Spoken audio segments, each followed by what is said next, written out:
is it any wonder when a major supermarket chain or a major city council like Birmingham cannot get English right and cannot speak their own language? You see, I don't think you resolved it for me. I can't get this. Who is the person who decides it? You say it's the Queen's English, but of course she doesn't tell Tesco how to put their signs up. You might have learned something at school 20, 30, 40 years ago. I might have learned it at school as well. But if everybody is saying less when it should be fewer, why are you right?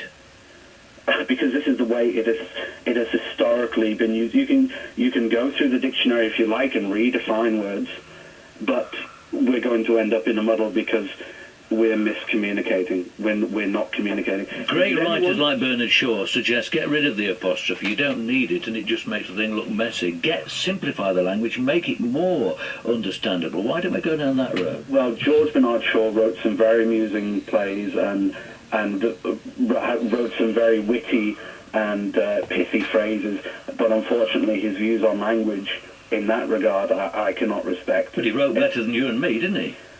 Oh, he wrote a lot of good things. I don't deny that, but unfortunately on that point I think it was people like George Bernard Shaw who were paving the way for this ridiculous situation we've got now, where children cannot write without writing in so-called text speak, which is something to do with mobile telephones.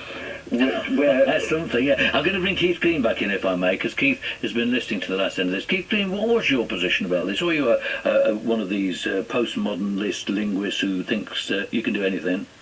Well, no, clearly I'm not. I mean, I defended the apostrophe, but I think we do have to have a realistic view of language.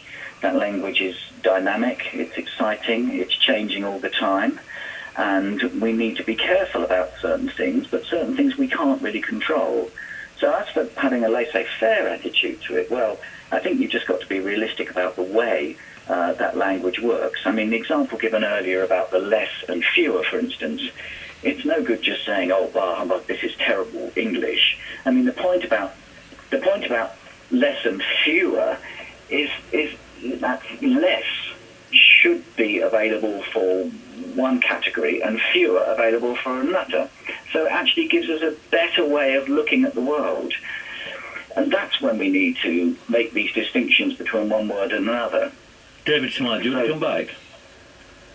Yes, I agree with Keith that there are distinctions that need to be made. Unfortunately, in what he was saying before, he almost seemed to condone this trend towards not using apostrophes in street signs, for example. Now, as you start on that road, where do you end? Our moral values corrode. All our values that we've cherished, that we've built this great nation upon, corrode. We allow in foreign influences, for example. Can I come in? Can I come in on that? I think you should, Keith. Yeah. Well, I think this is absolute nonsense about foreign influence. This is very dangerous thinking as well. I can't see, for a start, how you can go from apostrophes on street signs to a moral decline in the nation.